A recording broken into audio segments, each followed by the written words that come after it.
All right. Again, good morning or good afternoon to everyone. Thank you for joining this talk, which is part of the Computational Methods in Architecture lecture series, which is part of the MSc in Computational Methods in Architecture at the School of Architecture, Cardiff University. My name is Professor Wassim Jabi. I am the program lead for this MSc in CMA. And it is my pleasure today to introduce to you Mollie Claypool, who is co-founder and CEO of Automated Architecture, AUAR, which is a UK-based startup that aims to build a distributed microfactory network for affordable and sustainable timber housing using innovative approaches to robotics and supply chain innovation. She is also an associate professor in architecture at the Bartlett School of Architecture at UCL, where she is the co-director of AUAR Labs and the History and Theory Coordinator in the MArch Architectural Design Program. As Managing Editor of Prospectives, an open access peer-reviewed journal supported by the Bartlett, Mollie advocates for emergent thinkers and diverse voices in architecture. She co-wrote Robotic Building, Architecture in the Age of Automation, Detail Edition 2019, and authored the Space Stand report, The Digital in Architecture, Then, Now, and in the Future, also in 2019.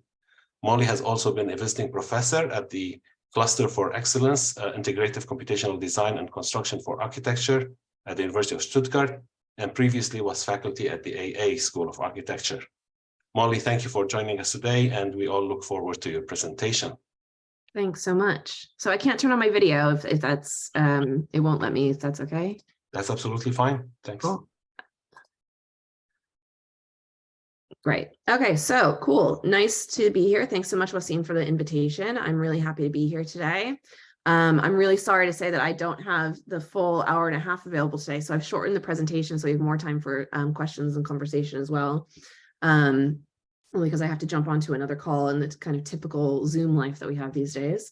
So my talk is called Automating Architecture, Architecture in Large Numbers, and I'm going to show you a little bit about what we're doing at AUAR and a bit of the background to that as well, a greater context around our work. So to get started, so in AUAR, we are accelerating the mass adoption of automation by providing the technological infrastructure for a regenerative, fair, and inspiring built environment. And the way that we do that is first by having a great team. We're a team of 10 architects, engineers, developers, activists, and builders. Myself and Gilles Retzin are co-founders. Gilles is an architect and self-taught programmer. And then we have two other leads in our team, Ivo Tedbury and Kevin Sai, who are our systems automation leads and our building system leads. And both of them studied with us previously at the Bartlett and are taking kind of emerging leadership roles within AUAR as we scale up our work. So in our labs at UCL, we've run this lab since 2017. We co-run it with Manuel Jimenez Garcia and Claire McAndrew. Manu, who focuses on the robotic 3D printing side of our work, and Claire, who is very much engaged in the kind of communities aspect of how our work gets deployed out into the world. And that work, we've always focused on innovative forms of using robotics to build and also marrying that with the kind of design and simulation side of how we can understand let's say how we can create a smaller gap between the way that we design and the way that we build. And these are some of those projects that we have done in our labs. As Wassim mentioned, we published a book in 2019 called Robotic Building, Architecture in the Age of Automation. And this book really was foregrounding for us that automation was not just a technological question around how we build, but also a question around the social and political context in how that work impacts the way that we experience the built environment, and also the ways that it might call out other forms of labor or new forms of labor and new forms of working together and living together. So the background of this work is that housing needs to change. We know this. Housing is at the root of many of the world's problems. We also know that the demand is huge. We need to build 2 billion new homes over the next 80 years to deal with the influx in global population. And we also know that that construction is very much a precarious industry at the core of why this demand can't be met.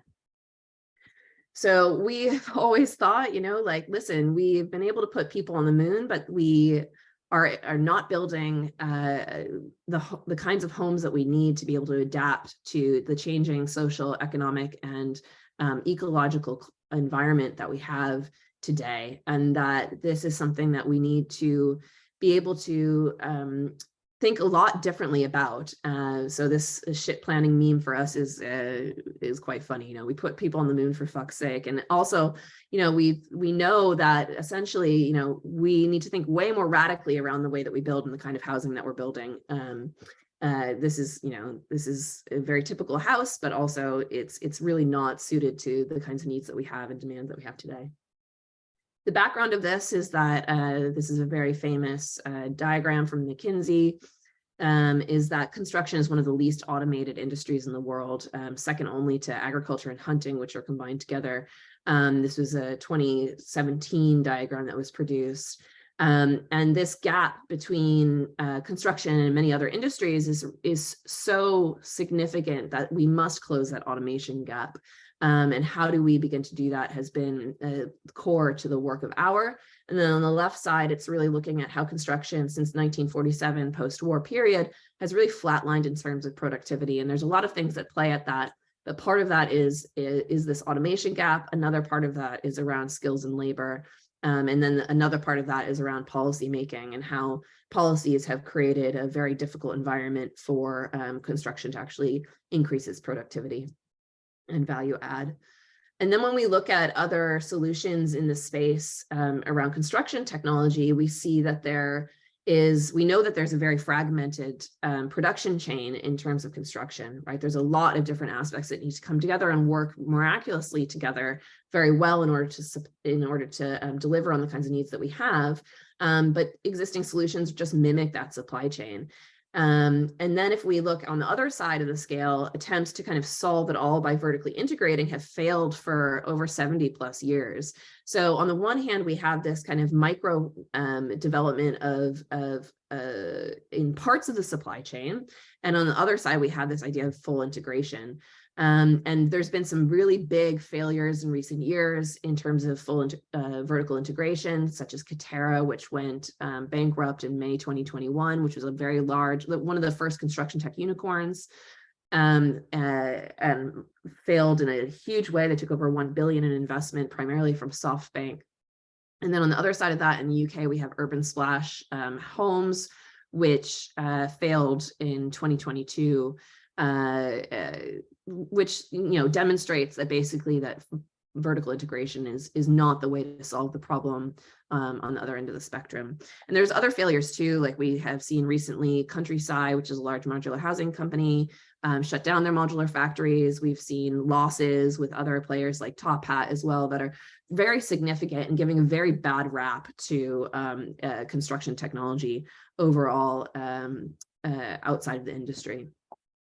And part of this is that we think that the building industry is not really acknowledged as being unlike any other industry. So the model of full vertical integration that is successful in terms of industries like the automobile industry or the aeronautical industry can't work in terms of the building industry.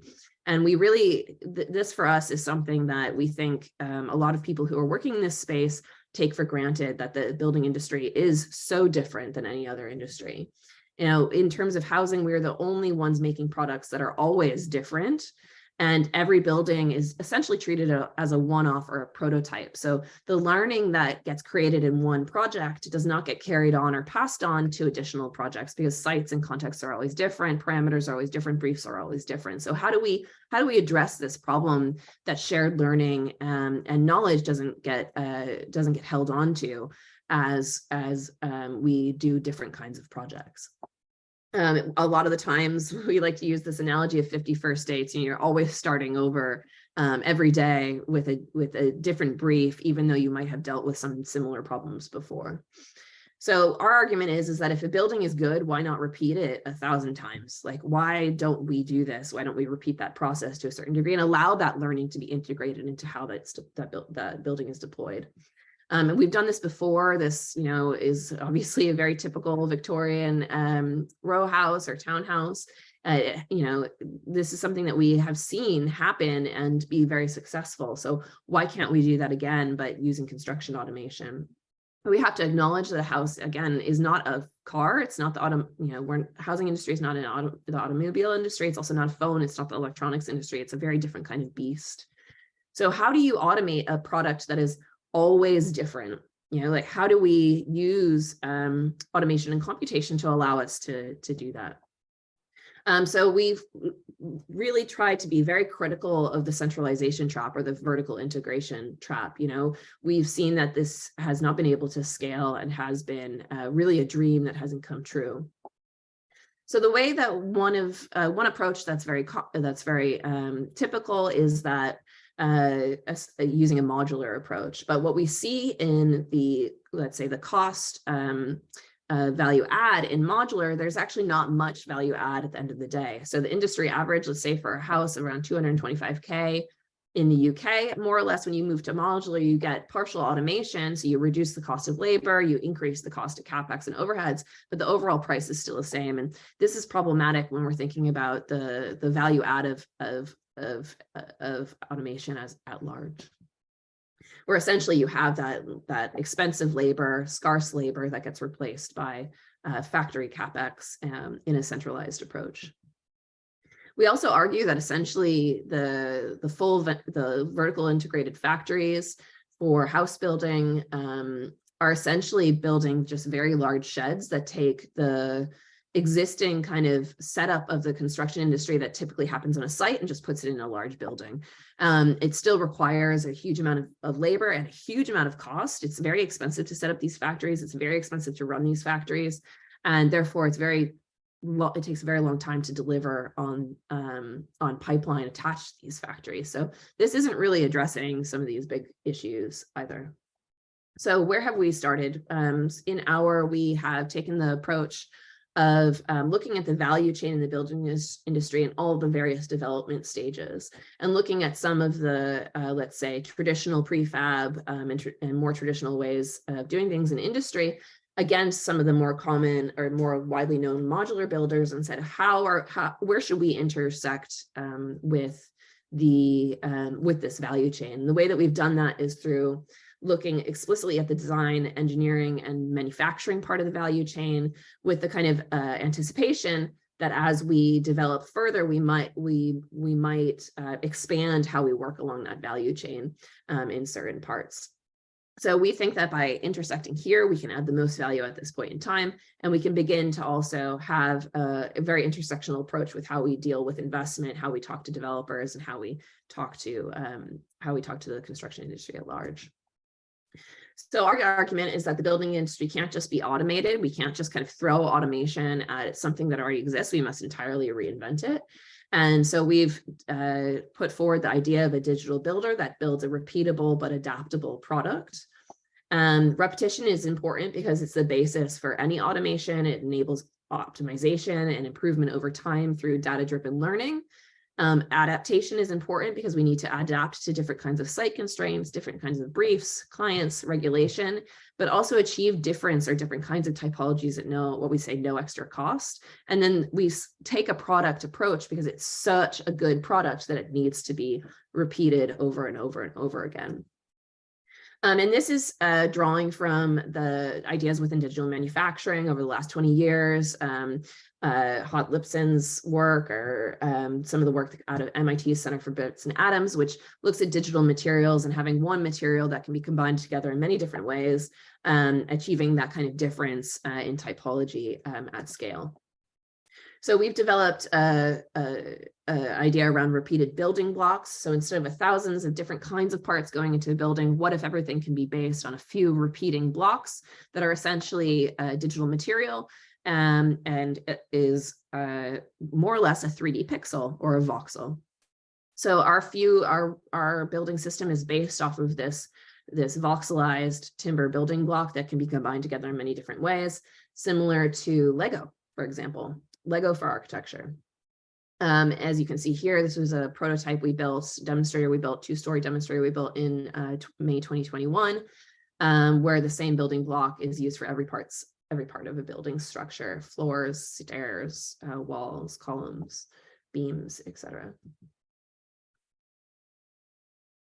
And that single building block allows us to be able to build a product that is of super high quality. This is house block. It can also enable adaptation of spaces as well, in many different ways too. So this was us playing out a public program around how this project, which was called House Block, and then can be essentially copied and pasted to create a kind of housing project as well, instead of just being a kind of demonstrator or prototype.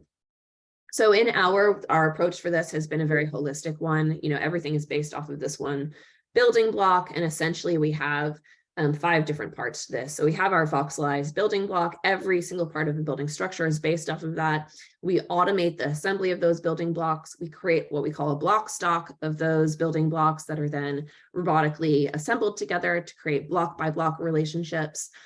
We also can, because that block allows for us to create many different kinds of typologies, it means that we can generate an infinite variety of building designs that we know work and that we know can be manufactured. And then we can also optimize for on-site assembly, either in blocks, panels, or volumes.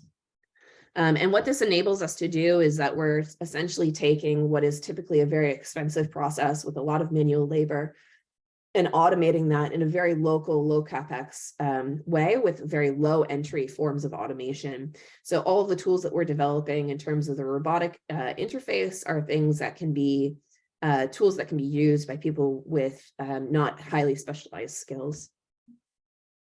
And the strategy that we're taking in our work is that essentially we're developing a network of microfactory setups, using our technology and our processes and manufacturing our building blocks that intersects with the millions of SME construction companies in Europe that create 80% of construction output and contribute 9% of all GDP in the EU. That 3 million, of course, is not all people, all companies that can work with us. The vast majority is actually 1 in 2 or 1 to 5 people. And what we're instead targeting is not those small mom and pop shops, but actually companies that have in between 50 to 200 million pound turnover, which is around 30,000 businesses just in Europe alone. So we've been working on this problem for quite a long time now in the lab, but we've also had a strategic partnership with ABB Robotics over the last couple of years. First around the part building block assembly. This was our setup in Milton Keynes in ABB's UK headquarters, where we developed both the block assembly and also the block-to-block assembly as well. And this is an old version of the building system. It's not the one that we're using right now. This is optimized for a combination of essentially hybrid forms of labor, both robotic and manual. And the one that we're working with now is actually purely for a full automation. So our building system can be assembled together robotically in under a minute. This is a section of building, a corner section, let's say, that we've actually reassembled into a slab in our space in Bethnal Green in East London currently. And this has a radical impact on the way that we think about manufacturing in house building. To build one of these blocks manually takes over 15 minutes. So it's a significant savings in terms of time and the amount of manual labor that needs to go into it. And as I said earlier, that block is essentially the base for every part of our building structure. So you have the block as the baseline, but it also is the exact same kind of computational unitization of doors, windows, pods, compartments, panels, and volumes, as well as it's designed to be standardized for all standard building materials, such as insulation and other kinds of sheet materials that we use. And we've done quite a lot of work in understanding how this can be deployed out into communities. So one of the benefits of a microfactory approach is that you can really localize production. So this was a project we did in 2020 called Block West, where we worked with a community-led housing organization in Southwest Bristol to over the course of 6 months to both upskill a community group there based out of Mill West Media Center through really low threshold digital tools, such as a combinatorial design app that we developed, as well as the building system itself. And this is really what was really a prototype for understanding the ways in which communities could begin to interact with some of the tools that we're developing. And as part of this, we also developed an AR tool and a VR tool, which I'm not going to go into here today. And then also Houseblock, as I showed earlier, this project was built about 8 months later after Houseblock. And this was a project we did in partnership with the London Borough of Hackney, as well as 5 other cultural institutions based around Hackney, Wick, and Clapton, and the Olympic Park, who worked with us to develop a public program attached not just to Houseblock as a demonstrator, as a completed demonstrator, but also as a kind of living lab during its construction and disassembly. So Houseblock was, we provided this pretty, I mean, now I look back at it and I think it was absolutely crazy that we were able to pull this off. We provided this insane public program of getting community members and cultural institutions to do takeovers of the prototype, but also build with us as Houseblock was installed on site. And this was a prototype for the London Borough of Hackney of how to activate meanwhile use spaces or small sites that they are very, let's say, have a lot of local conflict. So for example, this was a site, an old playground of a disused school that was at the intersection of about 5 different kinds of demographics and communities that the London Borough of Hackney was having a very difficult time getting kind of community consultation on. And this provided a kind of background for community consultation to happen, but in a very engaged and kind of asset-driven way. Like, what exactly did that community need, and what did that community have that could be used moving forward as they began to consult more deeply with what could happen on that site. We've also done a lot of work around deploying smaller projects. So our building system, one of the very first things that we built was our home office, which was installed in the building center in central London. This is now being deployed as a product through the company for quick kind of retrofit of office spaces and adaptable office spaces. We've also built a number of backyard homes or affordable dwelling units over the last 18 months, using this as an opportunity to really develop not just the building system in a very pure way, but also the robotic process and our algorithmic approach as well. And essentially, this has allowed us to have mass customized products on the market that people can use and live in. This was one that we did in East Bristol. We also, in 2021, were selected by the UK government at the time as one of 12 green tech innovators alongside Rolls-Royce and Arrival. This was a very terrifying moment of Boris Johnson holding the robot controller. Luckily, it was on an automatic loop, so he couldn't actually do anything except press go. But it was a really important moment for us because we were able for the first time to really demonstrate that it is possible to have robots building small structures. And the UK government at the time was able to get behind us in promoting that work, which I think is which was a big step for them at the time. So as I mentioned earlier, these garden studios and backyard homes are what we call mass customized products. These are all of the ones that we've built so far or are building this year. And essentially it's the same building system, but as you can see, they're very different. And they're not just different in terms of the way that they're arranged, but they're different in terms of use. So they're very individualized and customized, but they essentially are all the same. For us, we build them all the same way. We install them all the same way. They all have the same details, but they're inherently very different on very different kinds of sites. And we've taken this one step further over the last couple of months, where we've essentially developed a house product, which we're calling House One. And the goal here is that we make a kind of product that is as beautiful and as affordable as possible and as sustainable as possible. We're meeting Passive House standards with this product currently, and it can be customized according to different building sites and client briefs within a certain set of parameters that we've defined already, both with our developer partners and with our contractor partners. So yeah, this is House One. And we're building 5 of these early next year. As you can see here, I would want to live in it. Yeah, it's kind of nice.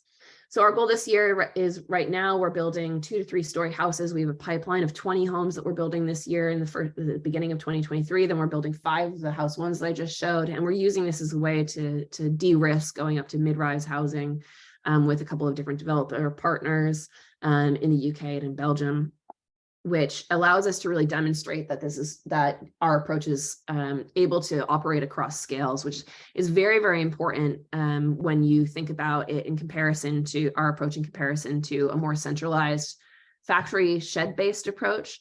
One of the reasons why those kinds of setups can't scale is because they are, one, too expensive, but they also require the same kind of housing to be produced. So the same exact kind of housing, which means oftentimes that they have to be quite large projects on large plots of land, and they can't be adapted because it's too expensive.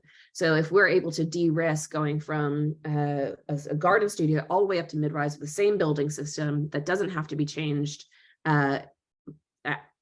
as you make that scale jump, we can really unlock the problem of manufacturing housing at scale much more efficiently than any other company on the market. This is like a little idea of a mini hour neighborhood sometimes in the future. So we've got, in terms of our software backbone, as you can probably imagine, this is all backed up by a very strong software approach. So we are working right now on what we call the generator, which takes any plan or sketch that an architect might have, and essentially what we call blockifies it. It gives all the information around cost efficiency, comfort, carbon footprint, material efficiency, energy consumption, and delivery time, making very transparent a lot of processes that are inherently very opaque in construction. And it also gives an infinite number of variations that all are buildable. And then the other side of this is that we are able to take kind of massing requirements from developers or unit economics from developers and be able to demonstrate to them what's the value out of working with us. Again, this is the idea that one sketch actually gives you, hundreds of different sketches that all work, and they can kind of pick and choose what they want to work with. The way that we have done this is by, we, instead of developing a massive software package, like we're not trying to be the next AutoCAD or whatever, instead we've taken our kind of process and we developed a series of what we call automations that are very high value add automations for us. So for example, the generator and configurator interface for us is really important, the robotics control stack, the kind of warehouse management system, the site activities interface, which is something that we've developed and used a lot, and then also kind of building life cycle management, like what happens to these blocks afterwards. So for example, we developed an app called the AUAR Projects portal, which we use with all the people that build our backyard homes with us, where we can demonstrate to them just in a web-based mobile app, what are the drawings that they need. Actually, they don't really need drawings. They just need a 3D model and pictures, because all the blocks are the same. So they can just be, any block can be put in any place in one of these projects. They also get all of the risks attached to this. They get all the health and safety information that they need. And they also get the task list that they need to go through. So all of the steps are super clear, and they can also kind of give feedback on where things are going wrong or where things worked really well. So we get that kind of ingrained learning happening all the time. And as I said earlier, this comes together in a kind of microfactory platform. We're setting this version up now in Belgium and in West Flanders, where essentially you get the raw material in, use a series of robotic automations to to build blocks, panels, and volumes, and then a completed house or completed volume can come out of the microfactory. And this microfactory is scalable, so we really try to think in a modular way around the microfactory, where essentially you can make a larger factory or a smaller factory, but just by copying and pasting production lines within the factory itself. So we're not against like gigafactories, but we believe that that's only, we need to make that be as agile as possible.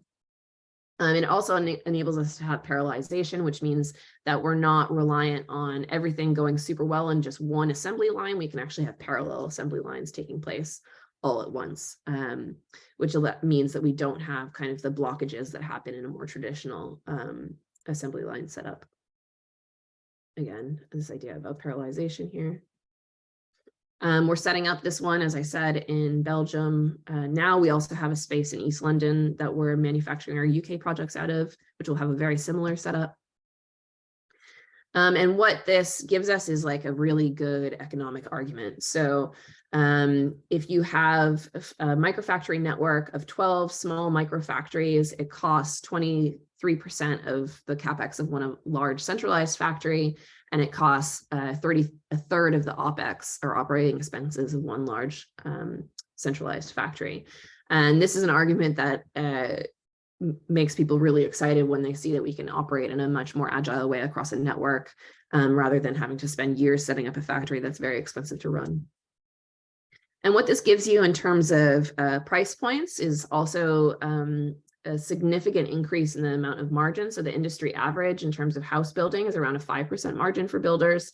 And we're able to have a lot more flexibility because of the degree of automation that we deploy. And even though we are putting up a lot of capital expense up front, it allows us to have a lot more flexibility in terms of the margin that we can achieve, which is transformative for builders, right? This is a transformative thing for them. It also has a massive impact in terms of price overall for end users, in terms of build time, in terms of energy and heating costs, and in terms of overall embodied carbon in our network, or even in just one house. So we're setting up this first microfactory outside of our UK space with a Belgian contractor called Van de Busse. We're also using, they're what's called a G8 contractor, so they can do almost any kind of project. They have a timber company and a development arm as well, so we really like them. And we're using the setup of the modular factory to onboard 2 other smaller contractors that will be working with our building system. From that microfactory, we're doing the following projects over the next 18 months. So we're doing 10 small garden studios, 1 relatively small bungalow, 16 small single-family homes with 3 outbuildings attached to it, 5 terraced houses, and then 12 single-family homes that are called uptoppings in Belgium, where you essentially place them on top of a retrofitted office building.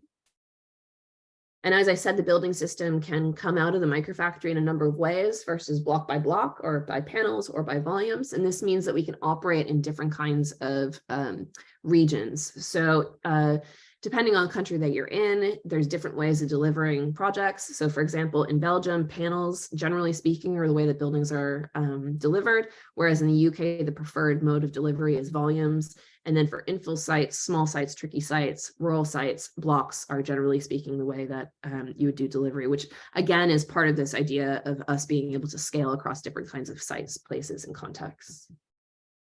We're also working with Revive, which is a EU sustainable developer. They work on a lot of brownfield sites to set up a housing microfactory where essentially we build a microfactory that then produces the community around it and then transforms into housing very easily by adding some internal partition walls after that community is completed, which is just some ideas around how that's going to look, which is really exciting. And then also we're testing that building system for the microfactory. We kind of built a section of it last summer in the Somerset House Quad in central London for a festival that was hosted by the Mayor of London. So you can kind of see actually this section here on the left, on the right image, but on the left side of that image is actually the section that we built the quad. And what's interesting about this is that we're able to get really long spans without additional structure. So we can go up to 12 meters with our building system without additional post-tensioning. Let's see there. And yeah, right now our roadmap is that we are, last year, we're kind of getting our minimal viable product, or our MVPs in place. We're running our 2 microfactories at the moment. We're then scaling that out and replicating that in many different regions from 2024 onwards. And essentially the argument is that we're working towards a network of 1,000 microfactories by 2030. That would be around 3,000 robots capable of producing 50,000 homes a year and saving over 4.8 million tons of embodied CO2. So yeah, I'd love to hear some questions. That would be really fun. Thank you, Molly, for a very interesting presentation. Yeah, we have a couple of questions. What I'm going to do is I'll promote the people who are asking questions to panelists so that they can ask you the questions directly. So the first question is from Michelle Salomon. Let me ask her to join us as a panelist. And I know the second person is Kamal Haddad, so I will promote him also as a panelist. And in the meantime, please add your questions to the Q&A section, and we will go through them as well. Michelle, do you want to unmute and ask your question live? Hello, hi. Hi. I can't see my previous question anymore, but okay. Basically, I was asking, the design approach you're following is very interesting, but it also offers a very unique design style. So how do you, do you think in the future that could be developed in a way to accommodate maybe more building blocks and offer for more irregular or organic forms in design? I mean, so generally speaking, our argument around the block is that it's actually a very optimized block. So there's a lot of things playing out in it. So one is around the availability of off-the-shelf materials that are used for in terms of the timber. So we're optimizing the amount of waste that we have. We almost have 0 waste per sheet of timber, per sheet of CLT that we use. And then there's also things at play around how heavy it is, how strong it is. If we can get the strength weight cost ratio right, one of the things that we're doing is really trying to make sure that it's as affordable as possible. So there's a lot of things at play there. One of the things that we are planning on exploring is other more bio-based sheet materials that have the right strength weight cost ratio. But in terms of, let's say, the geometry, you actually, as architects want to be able to have freedom, but also that freedom comes at cost. And we're interested in democratizing the ability to build good quality homes as quickly as possible. And as soon as you start adding in more complex geometry, you fall into a more parametric paradigm rather than a paradigm of mass customization. And that for us is kind of problematic because it requires customization with the idea of, cost isn't something that is at play, when in actuality, cost is always at play. So yeah, we are considering it, but again, we are right now constrained to sheet materials. Thank you. Thank you. Thanks. Kamal, do you want to ask your question? Sure. Hey, Wassim and Molly, thank you very much for this very interesting presentation. I really enjoyed it. So I'm Kamal. I'm a PhD student at the AUAR School of Architecture.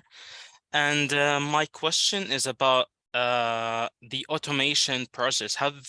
What are your thoughts on integrating technologies like the current AI technologies, machine learning and Internet of Things in the fabrication and the design process, as well as the management of big data, since you've mentioned as well that you're looking into energy consumptions and these kind of aspects, for example, in the optimization usage or in modular production of the units that you're using and repetitive designs. Thank you.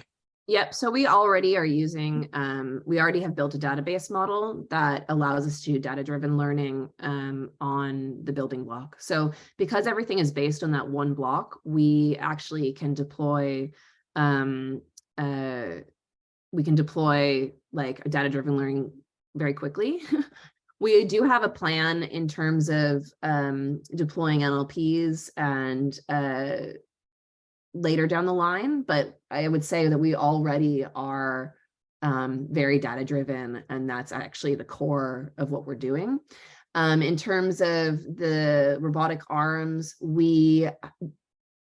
part of the block-to-block assembly requires some machine vision. So we are working now on how to do that more precisely, because there is a degree of imprecision at the moment, which is mainly due to human problems than anything else. So yeah, I mean, I would say that that is actually at the backbone of what we're doing. It's just that I probably didn't make it as explicit as I could have. If I went through our software deck with you, you'd see more clearly how that plays. On the one side, we have the kind of generative design work, and then we have the delivery instructions, and everything is linked through that database model. So there's always a feedback loop between every single thing that's built. Brilliant. Thank you very much. No worries. Thank you, Samal. Okay, so I will ask the next question on behalf of Abdurrahman Al-Jahdali, because I promoted him, but I don't see him as a panelist. He asks, I'm so interested to know more about the processing of the design. Would you mind to put me in contact with only one of the design team as part of my PhD research? We'll take that offline. Sorry, I did not. Yeah, fine. But I will Sure. contact you later Just on. email. Yeah, for sure. Alexander Tohidi. Alex, go ahead. Hello, thank you so much for very interesting presentation. I'm joining you guys from Sydney, Australia. Just wanted to quickly ask a question of how sustainable the materials are produced. Are they farmed with sustainable guideline in mind, or Yep. that's just what I wanted to know. Yeah. So we right now we have a couple of different CLT products that we use, but our main product is a product from Binderholz, which they manage their own forests. So, and we know them. They're an Austrian company that do a really good job managing their own forests. So that's part of what we do. We are also working with a couple of other companies around. If we don't work in terms of an exclusive agreement with Binderholz, what are the other manufacturers out there that we might work with that we know and can track how they harvest the wood. Thank you so much. Mm-hmm. Thanks, Alexander. Natalia. Hello, can you hear me? Yes, go ahead. Yes. Please. Oh, thank you very much for the presentation. Very, very interesting system. I was curious about the performance of the blocks because as I saw in the presentation, like you produce the block for all the parts of the building of the house. So internal walls, envelopes, or party walls, for example. So do you have any difference between the performance of the blocks depending of the position that they are in the design? Yeah, so you might have noticed that there's some cutouts in the blocks. Mm-hmm. We're actually limiting the number of cutouts to deal explicitly with structural performance. So the more connections that are needed, the more cutouts there are, and therefore the more connections we have in terms of structural performance.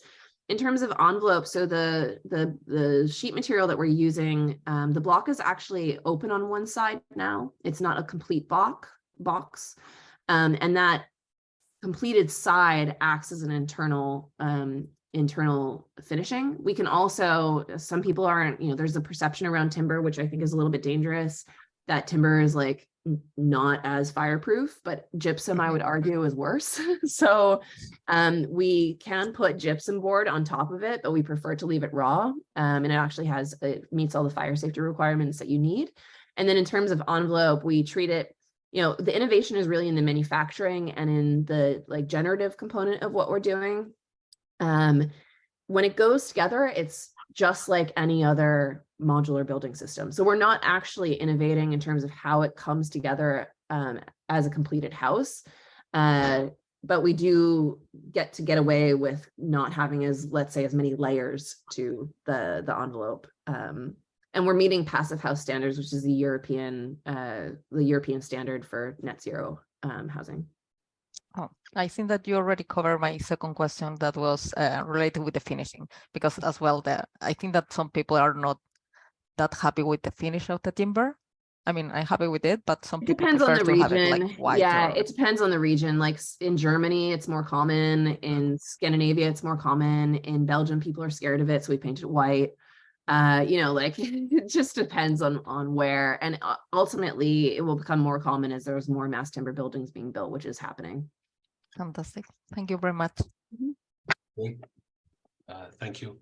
I think there is one more question here. Michelle, let me, just in the interest of time, because I know we're getting up to 12 and Molly has to leave. From Michelle, another 2 questions. After the interface generates the block assembly for the provided massing, are a lot of modifications required, or is it mostly ready to program into the robotic arm? Also, how do the blocks accommodate piping and MEP systems? So in the design generator, we have we have an algorithm for the best layout of piping and MEP.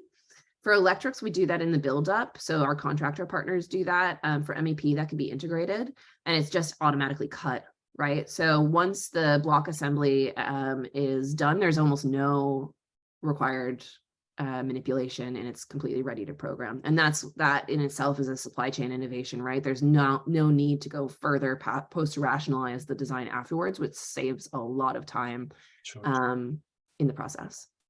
Great. And I think that you've answered already the other question in terms of they're asking about the services and the MEP systems, how they get installed. I assume that that's very generatively, right? We are working with a couple of different MEP companies on optimizing that. We're also looking at for bathrooms and bathroom and kitchen pods. For example, there's a lot of products on the market. Bow Living is one, which is a modular one. We were in an accelerator with them over the last 6 months that we might deploy into some of our projects. But again, that's like it's an architect question, right? And it's, for us, it's baked into the design generator from the very beginning. Great. And just one final question from me before we leave.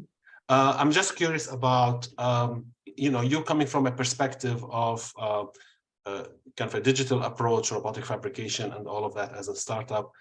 Can you give us some insights into how your partners and allies that you're trying to kind of get on board, how did they react to that approach? I mean, did you find resistance? Did you find willingness? Has the industry changed in terms of its reception to innovations, especially through digital techniques? Yeah, so I would say on the developer side, it's really about cost, right? So if we're able to hit their cost points, then they love it. I would say also with the ESG regulations coming in over the last couple of years, there's a massive push towards added social and ESG value that we already hit on, which makes us very competitive to other modular building systems, which might require light gauge steel or in some cases concrete, right? So that's one side of the story. If we hit their cost points and we fit into their unit economics, they love it. And then they also get higher quality with us for a lower cost, which makes like let's say the end user conflict much less with developers. And it's also de-risked, right? And predictable in terms of timelines, which they also love. On the contractor side, what's been really interesting is that there was a very large survey published last year by our strategic partner, ABB, around the need for construction automation. And contractors are in a place now where they have such scarcity in terms of labor, and it's so expensive to get that labor and to get even like mildly skilled labor, that they have to integrate automation into their processes now, or else they will literally run out of business. And so they love it.